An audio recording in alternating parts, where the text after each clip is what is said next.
What happens when a wife calls it just a game and the husband answers with lawful order instead of anger? How does a loud night at a club become a quiet stack of records and a public service of papers? Can a woman who says she was just having fun rewrite the ending when the consequence arrives in the open? Before we dive deeper into this story, I have one small request. Please subscribe, drop a like, comment, and hit that hype button to boost this channel so more people can discover these incredible stories. I'm Ligaya Vale, and everyone keeps saying I threw away a good man. Maybe I did, but no one talks about how dull it felt, being adored by someone who never raised his voice, never made me feel alive. Owen loved me in that careful, tidy way. Steady, polite, safe. I used to call it peace, but it started to feel like silence swallowing me whole. So when Rafe, the club promoter, invited me out that night, I said yes. I told myself I just needed music, lights, noise, anything that reminded me I still existed. I drank too much, laughed too loud, and when someone shouted, "Kiss roulette," I didn't think. I went along with it. The crowd cheered, phones flashed, and I felt beautiful again, even powerful. For a moment, it felt like freedom. When I stumbled home, Owen was asleep on the couch. He asked if I'd had fun. I said, finally. The next day, the clip started spreading. Me kissing half the club like it was a joke. People called me reckless. My mother said I shouldn't let a man's feelings cage me. I believed her then. I thought he'd forgive me. I didn't know he was already keeping records. The morning after the club felt like waking up inside a hangover and a rumor at once. My head ached, my mouth was dry, and Owen was already in the kitchen, buttering toast like a man rehearsing patience. I stood in the doorway, pretending confidence, telling myself I could still steer this if I sounded calm enough. He asked if I had a good time. I said yes, a little too fast. Then I said I needed it, that everyone deserves a night to breathe. He nodded, still buttering. That quiet was worse than shouting. I told him it was only kissing. Party stuff, nothing serious. He paused for half a second before saying he didn't remember giving permission for public games. I said he didn't own me. He said he hadn't tried to. The toast burned. I pulled it out of the toaster, scraping black crumbs into the sink. I told him I wasn't going to apologize for having fun. He said I didn't have to. That calm tone again. I asked if he was mad. He said no, but that we would talk later. I said we were talking now. He said, no, this wasn't talking. This was defending. I laughed, said he sounded like a therapist. He looked up then, really looked. His eyes were steady, tired. He said he wasn't interested in fixing what I wasn't willing to admit was broken. I told him I hated when he turned small things into moral speeches. He said kissing every man in a club wasn't small to him. I said, oh, you saw it?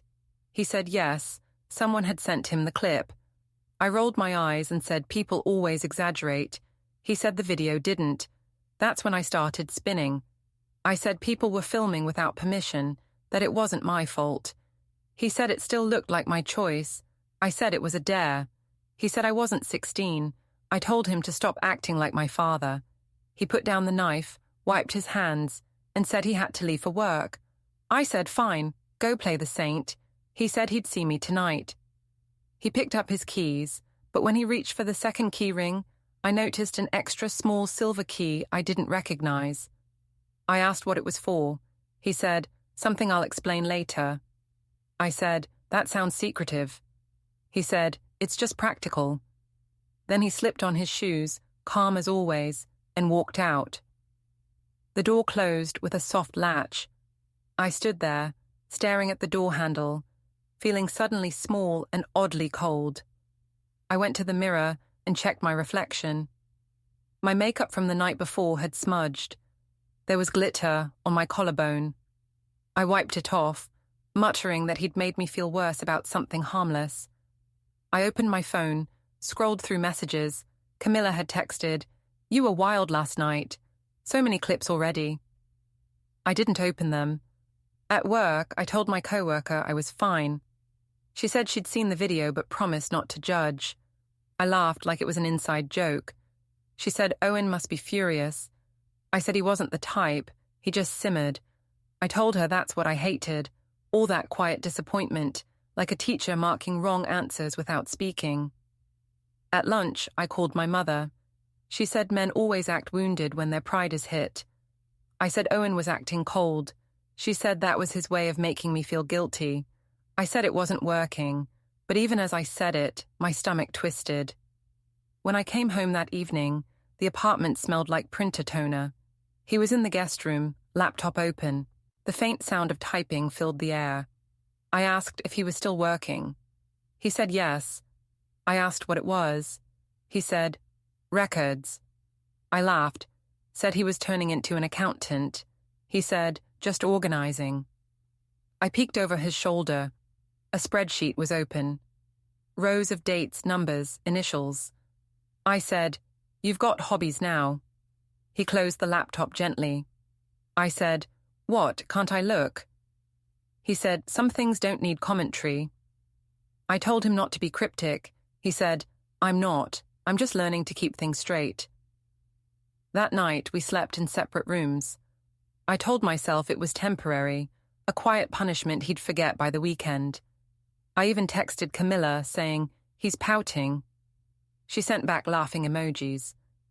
The next morning, he was up early again. He'd already made coffee, 2 mugs, one for me, one for him, but on opposite sides of the counter. I reached for his, and he said, that one's already used. I said, you're really doing this? Dividing cups now? He said, it keeps things clear. I said, clear? What are we, roommates? He didn't answer. He opened a notebook and wrote something quickly. I said, you're being ridiculous. He said, maybe. Then he closed the notebook, put on his watch, and grabbed his bag. When he turned to leave, I saw another calendar reminder flash across his phone. Downtown, 9:50 a.m. I said, what's that? A secret appointment? He said, just errands. He left without another word. Later, I found the guest bed perfectly made, but with his pillow missing. The space looked too neat, too intentional. By midday, the videos had started circulating again. Someone tagged me on social media. Kiss Roulette Queen. The comments were split between laughing emojis and insults. I deleted the tag, then reshared it with the caption, people can't handle joy. Owen didn't text all day. When he came home, he looked at me for a long time before saying, you're trending. I said, I know, people love to exaggerate. He said, do you? I said, maybe. He said, at least you're honest about that. His calmness made me want to provoke him more. I said maybe he should loosen up, maybe even come to the club next time. He said, I don't go where people forget who they promised to be. I said, so I'm not allowed to dance now. He said, you can do whatever you want. I said, good, because I will. He nodded, not angry, just distant. Then he walked into the guest room and closed the door. I heard the click of the lock. That sound lingered in my head longer than the music from the club. At midnight, I woke up thirsty and went to the kitchen. His laptop was still on the counter, the screen dimmed. I touched the mouse.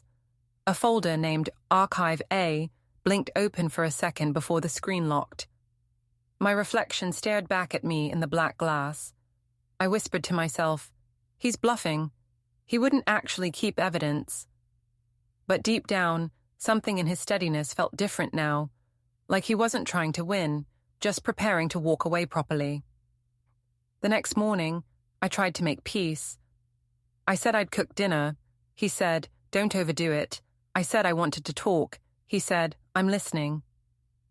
I started to explain how the night had just gotten out of hand, how people pressured me, how I just wanted to feel light for once. He listened without interrupting. That silence made me furious again. I said, you're judging me in your head. He said, no, I'm remembering what you said last time you wanted to feel light. I said, you always twist things. He said, "I just quote them." I told him he was cruel. He said, "Cruel would be pretending nothing happened." I slammed the spoon on the counter and said, "You're acting like I cheated."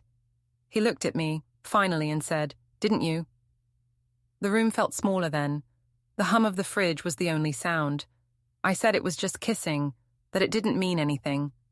He said, "That's what makes it worse." I said, "You're being dramatic." He said, "No, I'm being clear." Then he turned off the stove, put on his jacket, and said he'd be home late. I said, "With who?" He said, "With myself." When the door shut, I threw the dish towel across the room. It hit the wall and fell without a sound. I told myself he was bluffing, that he'd never leave. Owen loved being right too much to abandon the argument. He'd come back, talk circles, and we'd end up pretending again. That was our pattern. But that night, when I lay in bed, the apartment stayed quiet. No typing, no printer hum, no footsteps, just silence.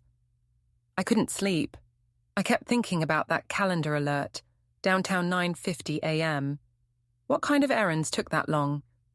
When I got up and checked his desk, the drawer was locked. A sticky note on top read, "Bring forms." I picked it up, turned it over, blank on the back. I wanted to tear it up, but didn't. I just put it down again. Before dawn, I sent Camilla a text. "He's acting cold."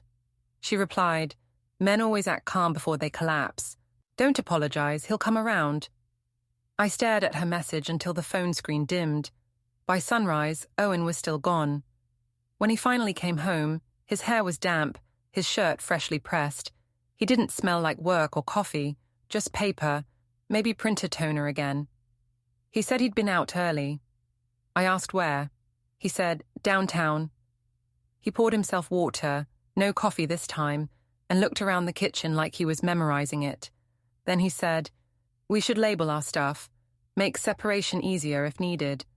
I laughed, said, "Are you threatening me now?" He said, "No, I'm simplifying." He walked out again, calm as ever, leaving me standing by the counter, my hands gripping the edge like it was a railing. The apartment door clicked shut softly behind him. I stayed there, frozen, and then my phone buzzed, a single notification from a private number. I opened it, just a blank message, no words, no name. I looked toward the guest room. His pillow was gone. The closet doors stood open. Somewhere in the silence, I realized this time might not be a bluff. But I still told myself, out loud, he'll cool off. I didn't know that by the time he cooled, he'd already started documenting. When I walked into the office the next day, I felt like everyone already knew. They smiled too carefully, spoke too softly. I could tell by the way conversation stopped when I entered. I kept my head high anyway. If they were going to whisper, I'd give them a show worth whispering about. The co-working space smelled like coffee and toner. I took my seat at the front desk, pretending not to notice my co-worker Nia, scrolling on her phone and glancing at me. Finally, she said she'd seen something funny on social media. I said she could keep it to herself. She said, "It's not that bad. You look confident." I opened my laptop, acting busy, but curiosity burned. I checked the tag notifications. There it was, the video again. Me, on the club dance floor, spinning with a glass in hand, laughing, leaning into every kiss. The caption, "The married one with no limits." I watched it twice, trying to see it the way others did. It didn't even look like me, just someone chasing noise. Mr. Caro, my manager, walked by. He paused and asked if we could have a quick word in his office. His tone was too gentle to mean anything good. Inside the glass room, he asked if I understood the company's social media policy. I said yes, but that I hadn't broken it. He said the clients had concerns about representational optics. I said he was overreacting. He said he wasn't here to judge my private life, but it wasn't private anymore. I crossed my arms and said people should mind their own business. He said he agreed, but the internet didn't. I said everyone makes mistakes. He said, "That's not what the comments say." I felt my cheeks heat. I told him the world had become too sensitive, that men like Owen and him just wanted to control women. He said this wasn't about gender, it was about professionalism. I laughed, asked if he'd fire me for being interesting. He sighed and said no, but to keep things off camera. When I left his office, Nia was watching me. I said, "They can't handle confidence." She said, "Maybe they just don't want to see it." My phone buzzed, a text from Owen. It said, "We'll need to discuss the video when you're home." I didn't reply. I didn't want to give him the power of being the calm one again. I texted Camilla instead. She said, "You looked free. Don't let him guilt you." I said I wasn't. She said, "Then post a selfie. Own it." I opened the front camera and smiled, tilting my head just right. Caption, "No shame in joy."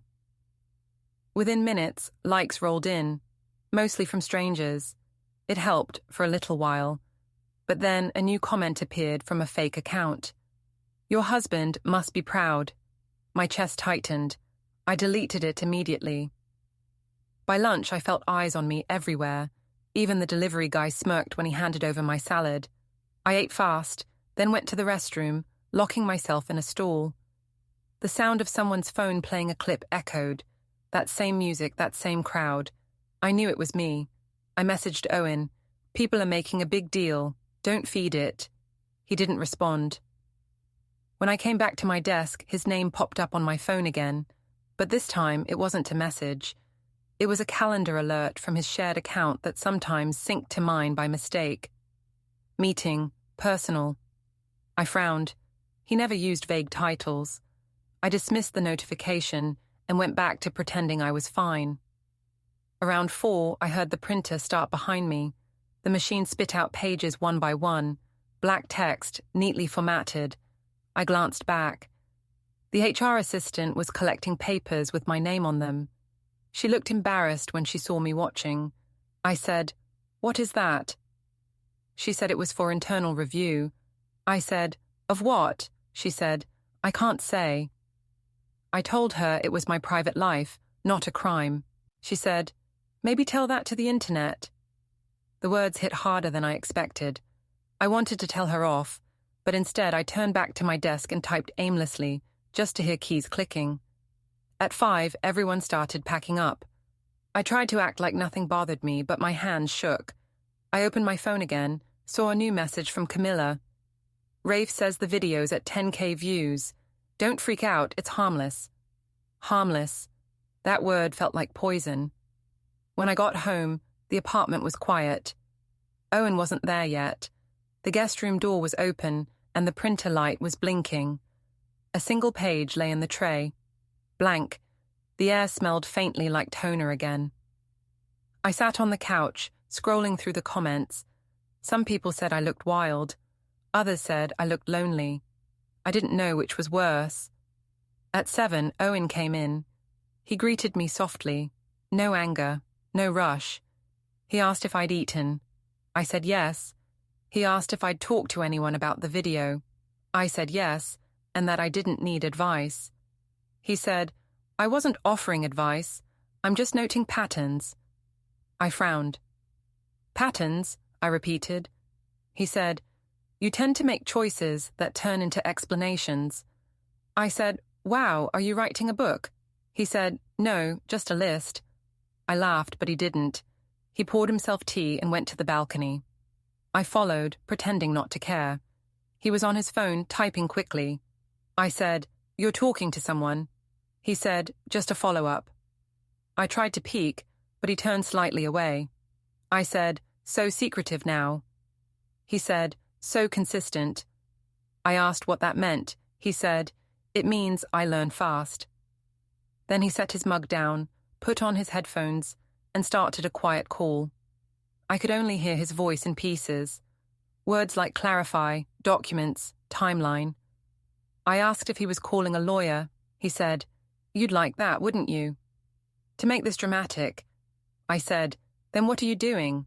He said, "Cleaning the mess you call fun." I said he had no right to act superior. He said, "I'm not acting." He walked back inside, calm again, leaving me standing in the dark. I finished my wine and told myself I wasn't scared. He'd cool off. He always did. Later that night, I opened his laptop again while he showered. The desktop looked different now. 2 new folders sat neatly labeled, Archive A and Archive B. Each had subfolders with dates. I clicked one. It was empty, except for a single audio file titled Statement. I tried to open it, but it was locked. When he came out of the bathroom, I closed the lid and pretended to be scrolling my phone. He said, "Don't touch my work files." I said, "You're not my boss." He said, "I don't need to be." I asked if he was keeping evidence. He said, "I'm keeping clarity." I told him he was paranoid. He said, "You'd know." Then he picked up his mug and left the room. The next morning, I decided to take control again. I wore my bold red jacket, the one that made me look like someone impossible to blame. I posted another photo. Some people record mistakes, others record life. At 9:30, my phone buzzed. An unknown number. I answered. Silence. Then a faint click, like a call starting and ending. I hung up. My stomach twisted. When I arrived at work, everyone was whispering again. Nia asked if I was okay. I said yes. She said, "You're on the trending page." I smiled, pretending that was a good thing. But when I opened the app, I saw the newest clip, me at the bar, shouting that some men should be grateful when their wives share the fun. The comments were worse this time. Someone tagged the school where Owen taught. My heart dropped. I called him immediately. He didn't pick up. I called again. No answer. Then a short text arrived. "At work. Don't call during class." I sent another. "They tagged your school. I'll fix it." No reply. At lunch, I went for a walk to clear my head. The sun felt too bright. I stopped at a small cafe near the office and sat by the window. Across the street, I saw Owen's car parked by a printing shop. He was inside, talking to someone behind the counter, holding a folder. I stared until he came out. He looked up, saw me, and gave a brief nod. Not a wave, just acknowledgement. Then he got back in the car and drove away. I texted him, "I saw you. What's going on?" He didn't respond. Back at the office, Mr. Caro passed my desk again. He said, "Just so you know, we're getting inquiries about the video. Keep your phone on silent for the rest of the day." I nodded, pretending not to care, but my phone still buzzed. One new notification. Cloud sync complete. File uploaded successfully. I didn't even know which file it was talking about. I shut the screen fast, telling myself it was nothing. At home that evening, he wasn't there yet. I cooked pasta just to feel normal. When he came in, he placed a small envelope on the counter. I asked what it was. He said, "Receipts. It's easier to track expenses now." I said, "You're tracking me?" He said, "Tracking us." I laughed. "You're really documenting our grocery bills now." He said, "Among other things." I asked, "Like what?" He said, "Moments." I said, "You're ridiculous." He said, "That's one of them." Then he picked up the envelope and walked away. When I looked around, I realized the apartment felt different, emptier, more organized. There were labeled folders on the shelf: home, auto, bank, all lined up perfectly. The guest bed was freshly made again, corners tight. He wasn't sulking anymore. He was preparing. I sat on the couch and told myself he was bluffing. He wouldn't dare leave. He wouldn't risk his precious image. But somewhere deep down, I already knew the silence meant something else now. Not forgiveness, not patience, just distance. At 10, the printer started again. I didn't look at it this time. I just listened as it whirred, page after page sliding out. When I finally stood up, a single blank sheet lay on the tray again. I stared at it for a long time. Then my phone buzzed. Unknown number, no caller ID. I answered. Silence. Then a faint click. The line went dead. The weekend came and I told myself I was done hiding. Camilla said the best way to take back control was to turn the whole thing into a joke. If they're laughing with you, she said, they can't laugh at you. I liked that logic. It sounded like something fearless women said. So, when Rafe invited me to the club again, I said yes. I told Owen I was going out for a girls' night. He asked where. I said, somewhere you wouldn't like. He just nodded. No argument, no plea. He simply said, drive safe. That quiet, mature tone made me furious. I wanted him to shout, to beg, to care enough to lose control. Instead, he made me feel like a teenager testing curfew. I left before he could say anything else. The city glowed that night. Music poured out of every doorway. I felt electric, like my body was made of static. At the club, Rafe greeted me with a grin and 2 drinks already waiting. He said, let's make tonight fun again. I said, why not? The music was loud enough to drown out thought. We danced. Camilla filmed small clips of everyone laughing. I didn't care who watched. I wanted to feel untouchable again. Then Rafe shouted something over the music. Kiss roulette, round 2. And a small crowd formed around us. I could have walked away. I didn't. I told myself it was harmless, that everyone was doing it. A circle of strangers chanted, one more, one more. Rafe spun an empty glass bottle on the table. It landed on me first, then on a man I didn't know. People cheered. Someone yelled, make it quick. The camera flashes hit like lightning. When it was over, people clapped. I laughed too loud, threw my head back, acting like the center of something brave instead of something pathetic. I shouted that married women deserved fun too. Someone repeated it, the chant catching like fire. Then Rafe called for a toast. To freedom, he said, raising his glass. The crowd echoed, to freedom. I raised mine too, smiling, though my stomach churned. The phone light swayed like stars. In the middle of all the noise, my phone buzzed in my hand. Private number. I ignored it. Then a text flashed. Stop digging deeper. I blinked, confused. Another came right after. This isn't the win you think it is. I deleted both and told myself it was spam. When the night ended, the air outside was cool and sharp. Rafe offered to walk me to my car. I said no, that I was fine. He said Owen must be so boring. I laughed but didn't answer. Driving home, I saw the reflection of my face in the rearview mirror. Lipstick smudged, hair wild, eyes too wide. I looked like someone I wouldn't trust.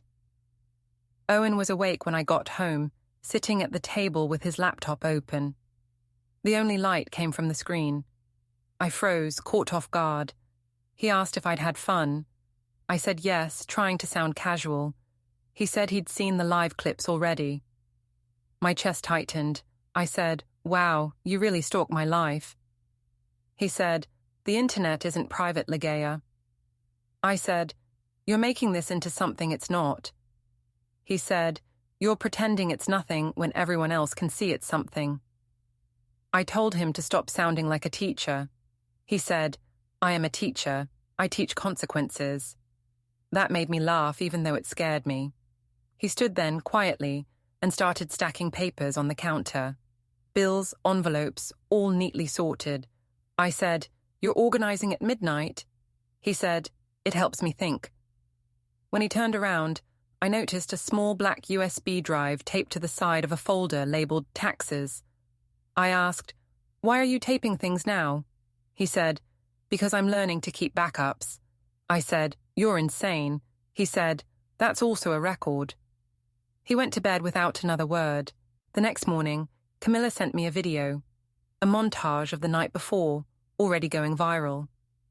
I watched myself laugh and sway as people shouted my name. The caption read, the woman who doesn't care. I tried to convince myself it looked empowering. But when I read the comments, my throat closed. Poor husband. Imagine your kid seeing this. I turned off the phone, breathing hard. When Owen came into the kitchen, I said, you've won. Everyone hates me now. He said, that wasn't my goal. I said, then what is your goal? He said, clarity. I said, stop talking in riddles. He said, you'll understand later. I shouted that he was making me crazy. He said, "I'm just being patient." I said, "You're being cruel." He said, "Maybe patience looks cruel when you're waiting for truth." He left for work, locking the door behind him with that calmness that made my chest burn. Later that day, I met Camilla for brunch. She said I had to spin the story before someone else did. "Say it was performance art," she suggested.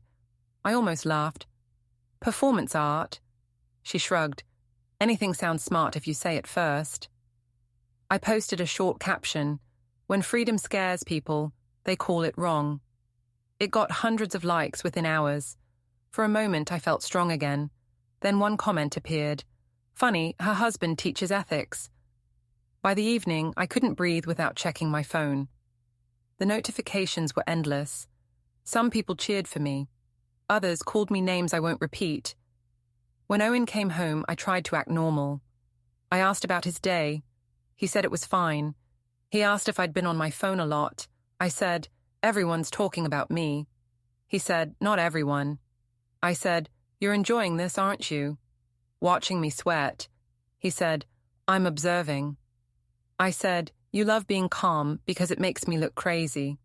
He said, "I don't have to make you look anyway. You're doing that yourself." I said, "So you're perfect now?" He said, "No, just finish pretending I'm not hurt." That answer almost made me cry, but I didn't want to give him that satisfaction. I turned away, grabbed my keys and said I was going out. He said, "I know." I froze.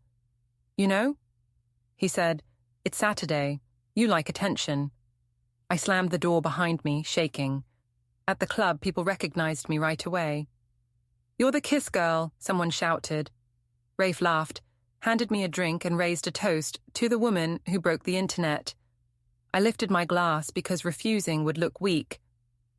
Halfway through the night, I noticed a man with a phone pointed toward me. He wasn't filming the crowd, just me. I moved away, but he followed. I turned to Camilla, whispered that someone was recording again. She said, "Let them.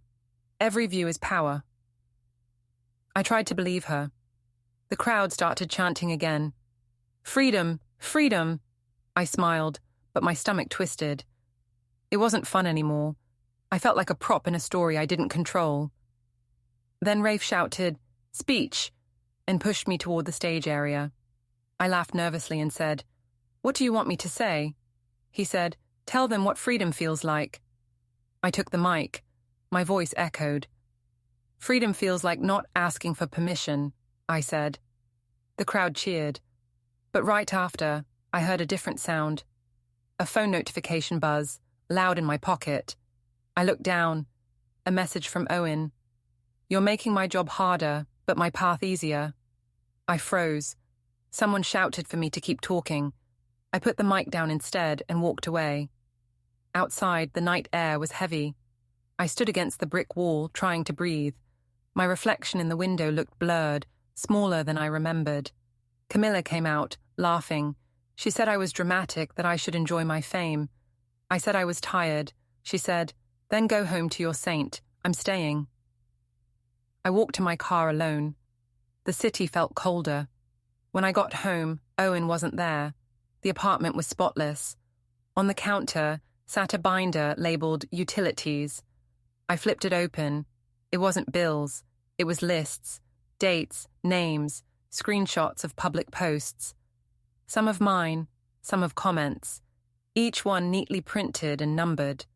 I whispered, "What is this?" Then I heard the faint beep of a recording app from the next room. I turned off the light and walked toward the sound. The guest room door was open just a little. Inside, his phone sat on the desk, recording red dot blinking. I didn't touch it. When he came home an hour later, I asked where he'd been. He said, "Downtown." I said, "You keep saying that like it means something." He said, "It does." I said, "What are you doing there?" He said, "Following up." I said, "On what?" He said, "The next step." I told him to stop being vague. He said, "I like accuracy." Then he brushed past me and locked the desk drawer. The keyring jingled with that unfamiliar silver key again. I wanted to scream, but instead, I smiled and said, "You're bluffing. You'd never leave." He said, "You're right. I won't leave quietly." He went to bed. I stayed up, watching the faint red light from his phone blink in the dark. The next morning, Camilla texted me, "Someone posted your speech from last night. It's blowing up." I opened it. There I was, holding the mic, saying I didn't need permission. The camera panned to the crowd, cheering. Then someone zoomed in on my hand, the wedding ring glinting under strobe lights. The caption read, "Freedom looks different when someone's waiting at home." My stomach turned. I looked toward the guest room. The door was open, the bed empty. On the nightstand, a small sticky note sat alone. "Meeting, personal, bring forms." The air smelled like toner again. Then, from the hallway, came the faint click of the front door closing. I ran to the window and saw him walk to the car, his briefcase perfectly squared under his arm. He looked up once, not at me, but at the building itself, then got in and drove away. That was the moment I realized he wasn't bluffing. He was preparing. And he wasn't just recording me anymore. He was recording everything. Sunday afternoon, I tried to stage a reset. I told everyone we'd have lunch at the family restaurant. Neutral ground, bright daylight, safe noise. Evelyn loved the idea. She said it would prove stability. I didn't ask what she meant by that. Owen arrived on time, calm as usual, Mina holding his hand. I waved too big, too fast. The table felt like two sides of a courtroom. My parents next to me, his sister across from us. I kept smiling, waiting for someone else to break first. Evelyn asked Mina about school. Mina said her friends had seen a video of me on the internet. My heart dropped. She asked if it was true I kissed a lot of people because they dared me. Everyone froze. I said, "It was just a game, baby." Owen said nothing, just cut Mina's food carefully. Evelyn muttered that children shouldn't repeat gossip. Hannah said children repeat what they see. I glared at her, said she was stirring drama. She said, "You did that yourself." Owen stayed silent, eyes fixed on his plate. The sound of cutlery scraping plates felt unbearable. When the check came, Owen paid without comment. I told him he didn't have to. He said, "It keeps things clear." I said, "You love that word lately." He said, "Because it's all that's left." Outside, while waiting for the car, Mina tugged my sleeve and asked, "Are you and Daddy friends, or enemies now?" I couldn't answer. Owen leaned down and said softly, "We're just learning." She nodded like she understood more than I did. In the car, I tried to start small talk. He said we'd talk later. I looked at the passenger seat and saw a clipboard with one word on the top page, statement. I asked what it was. He said, "Notes." When we got home, he headed straight for the guest room. I followed, angry, desperate to break the calm. I asked if he wanted to punish me forever. He said, "No, just properly." That word again, properly. It sounded colder than anger. I went to the kitchen, slamming cabinets. From the other room came the faint sound of a phone alarm chiming and then silenced. I caught a glimpse of his screen before he turned it off. Downtown, 2:05 p.m. He didn't explain, and I didn't ask. That night I sat on the balcony with a glass of wine, watching him through the window as he worked at the desk in the guest room. He'd rearranged everything. Folders lined up, pens parallel, even the printer angled perfectly toward him. It looked like a small office instead of a home. Every few minutes, I heard the faint click of the keyboard, then the soft hum of the printer. I shouted through the door, asking if he planned to live in there now. He said, "It's quieter." I said, "You mean away from me?" He didn't answer. When he finally came out, I asked why he kept making new folders. He said, "To stay organized." I asked what for. He said, "Peace of mind." I laughed, said he was turning our marriage into paperwork. He said, "It already is. One long list of terms." I told him to stop acting like a victim. He said, "You think I am one?" I said, "Obviously." "You're keeping files like a detective." He said, "Detectives find truth. I'm just keeping order." He poured himself coffee, not even looking at me. I told him he was turning into someone else. He said, "No, I'm becoming who I should have been." Later, I peeked inside the room again. On the shelf were labeled binders: home, auto, bank, utilities. The one marked utilities was thick, too thick for bills. A small USB stick was taped beneath a folder named taxes. I whispered, "You're insane." He didn't reply. He was wearing headphones, speaking quietly on a call.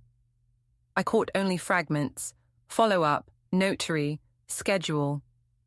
When he noticed me, he ended the call and asked if I needed something. I said, yes, an explanation. He said, "You'll have one soon." I said, "You're threatening me."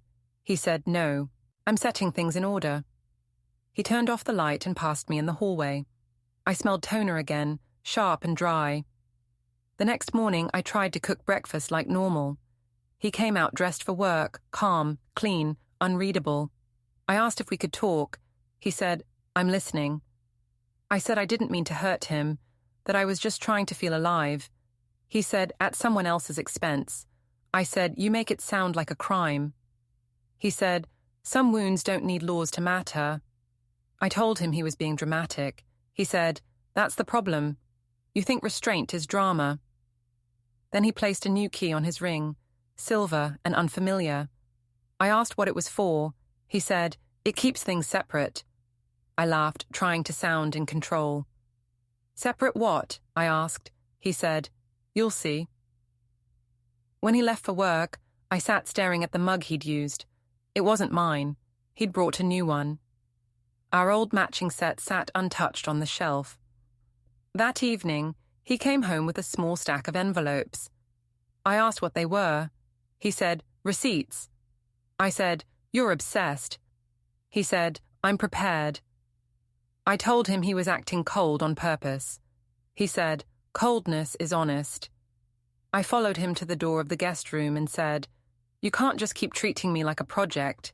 He said, "No, projects have outcomes. This will have closure."